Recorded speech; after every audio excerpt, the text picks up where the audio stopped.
क्या बात है, तुम इतने परेशान क्यों हो? भाभी, आपके कारोबार को तो ठीक ठाक चूना लगाया गया है, मैं तो हैरान हूँ।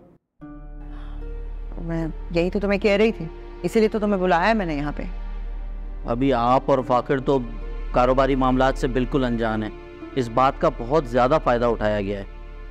बताओ तुम क्या कहते हो, तुम्हारा मशवरा क्या है, मुझे क्या करना चाहिए? देखें भाभी, हैं तो मेरे रिश्तेदार, बात करते हुए तो थोड़ा अजीब हो रहा है, लेकिन हबीब भाई और फराज भाई को कारोबारी मामलात से बेदखल करना होगा आपको।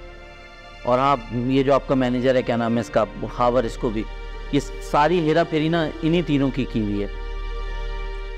मुझे शक नहीं, यकीन था, लेकिन मेरे पास सबूत कोई नहीं था जो तुमने मुझे फराहम कर दिया। देखें भाभी, अब यहाँ हुआ क्या है, 35 लाख रुपए आए हैं आपके पास अकाउंट में, और आपके पास जो आपकी कंपनी के अकाउंट में गिरे हैं वो 24 लाख रुपए। 10 लाख रुपए का सीधा सीधा यहाँ घाटा है। लेकिन ये किया कैसे इन्होंने?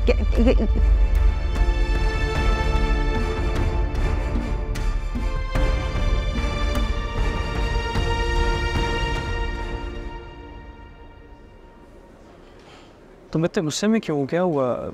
सब खैरियत है? यार वो सॉरी, असल में मसला ये था कि मेरा फ़ोन जो है वो मेरी बेटी के पास था, तो वो उसने आगे पीछे नहीं कर दिया था, तो उसकी कॉल्स नहीं देख पाया सुनी। फाखिर, मेरी बस हो चुकी है। क्या तुम्हें बिल्कुल भी अंदाजा नहीं कि तुम्हारी मामा और मेरी मामा मिले थे कल? मेरी मामा और तुम्हारी मामा क्यों मिलेंगे? चार, मैं कहीं बाहर गई हुई थी, मैं घर गई हूँ तो मुझे पता चला कि मामा को उन्होंने बुलाया था कहीं मिलने के लिए, और उनको ऐसी ऐसी बातें बोल रहे हैं कि आपकी बेटी मेरे शादीशुदा बेटे के पीछे पड़ी हुई है। मतलब क्या हो रहा है यार? यार अगर ऐसा हुआ है तो मैं एक्चुअली शर्मिंदा हूँ, मुझे इस चीज़ का कुछ पता नहीं है, सॉरी उसके लिए।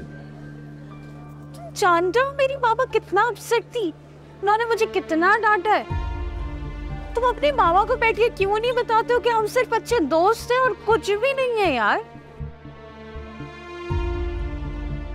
मुझे असली में नहीं पता था इसके बारे में, सॉरी यार, मैं और क्या कह सकता हूँ। मैं जाके उनसे बात करूँगा, देखता हूँ क्यों मिलने गई थी। सॉरी यार। तो पता करो ना, बताओ अपनी मामा को। हाँ मैं करता हूँ।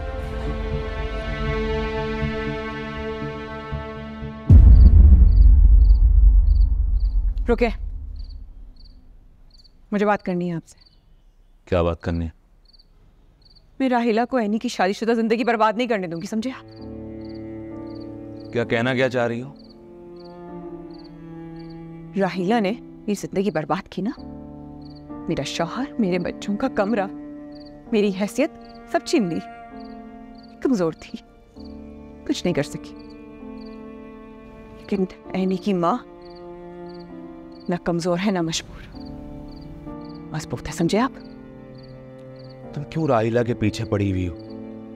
वो बेचारी एक कमरे में बंद रहती है। काश जितना भोला आप उसको समझते हैं उतनी भूली वो होती। काश मुझे एनी और फायजा ने बताया, फाखिर को आते जाते रोक कर पता नहीं क्या और फुल बकवास करती है उसके साथ। वो बच्चा बेतक जाता है, अच्छा लड़का है, फिर वो एनी के साथ गलत करता है। हो गया, हो गई इल्जाम तराशी। तो तुम्हें क्या बैर है राहिला से? वो क्यों कराएगी फाखिर और एनी की लड़ाई? वो इस घर को खाली करना चाहती है अभी। हम क्यों नहीं देख पा रहे ये सब? तुम्हें सैका आपा को डराती कि वो इस घर को छोड़कर चली जाए, फाइजा का रिश्ता नहीं करना चाहती। अगर खुदा ना खास्ता मेरे मुंह में खाक एनी और फाखिर को, कहाँ जाएगी मेरी बच्ची? नहीं रह सकती पर यहाँ पर। चलो ठीक है, मैं मान लेता हूं कि तुम जो कह रही हो वो ठीक है। अगर मुझे एक बात बताओ, राहिला को अगर इस घर से किसी को निकालना होता तो वो तुम्हें ना निकालती? वो तुम्हें निकालती। तुम्हें ये बात समझ में नहीं आ रही?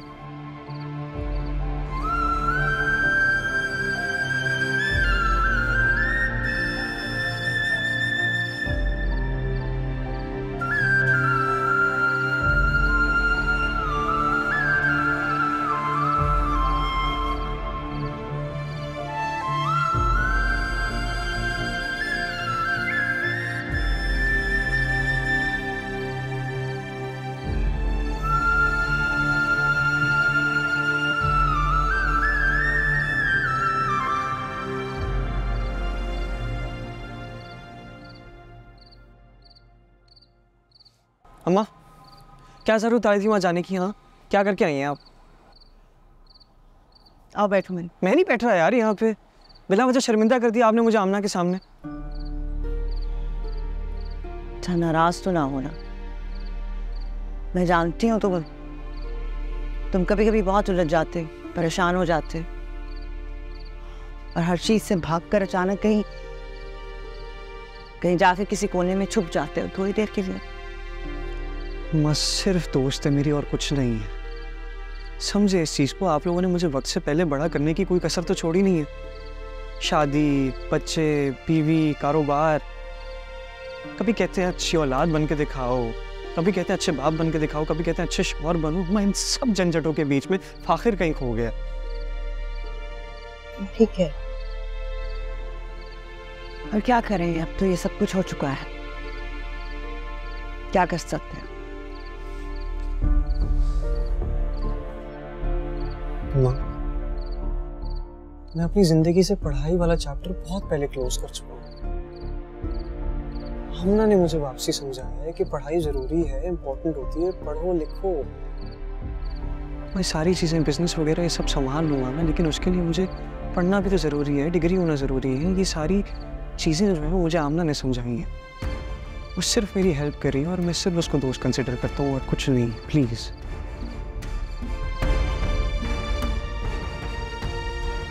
मुझे पूरा भरोसा है तुम पर।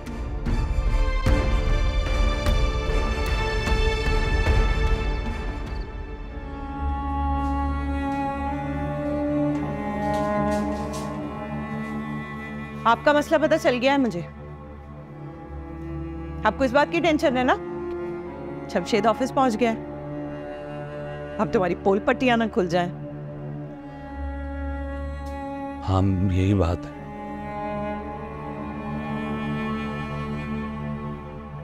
लेकिन तुम्हें क्या मसला हुआ है? मुझे क्या होता है? मेरा क्यों मूड ऑफ होता है इस घर में? मैं कुछ अच्छा करने जाती हूँ और इस घर के लोग मेरे साथ बुरा करते हैं। मैं एनी और फाखिर के रूम में गई थी उन दोनों की सुलह करवाने, उल्टा बेइज्जत हो क्या आई हूँ। तो तुम क्यों गई थी वहां पर? तुम क्यों गई थी उनके कमरे में? तुम्हें क्या जरूरत थी उनकी सुलह कराने की? तुम क्यों गई थी जब तुम्हें पता है इस घर में तुम्हें कोई एक्सेप्ट नहीं करता है? तुम क्यों गई थी? तो कोई ऐसा लेकर आओ ना हबीब जो मुझे एक्सेप्ट करे दिल से, मुझसे प्यार करे, कोई मेरा अपना तो हो।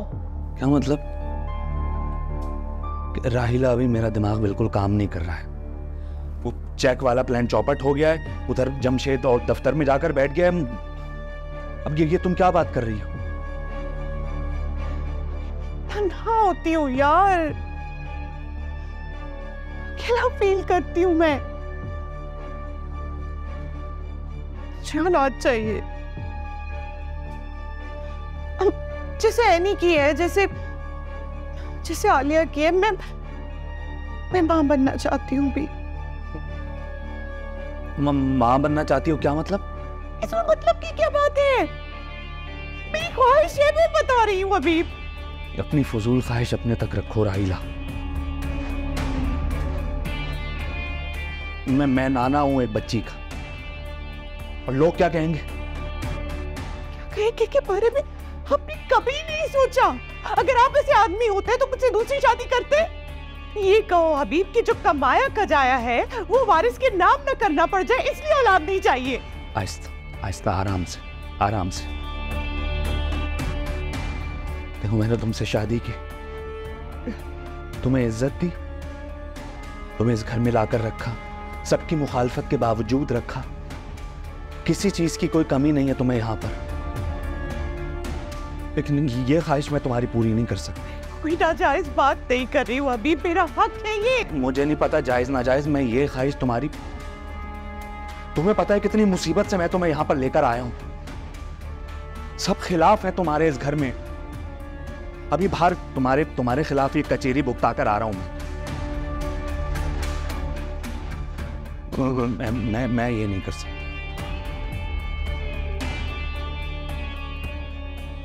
मुझसे ये नहीं होगा। मैं नहीं ये नहीं हो ही नहीं सकता है। ठीक है।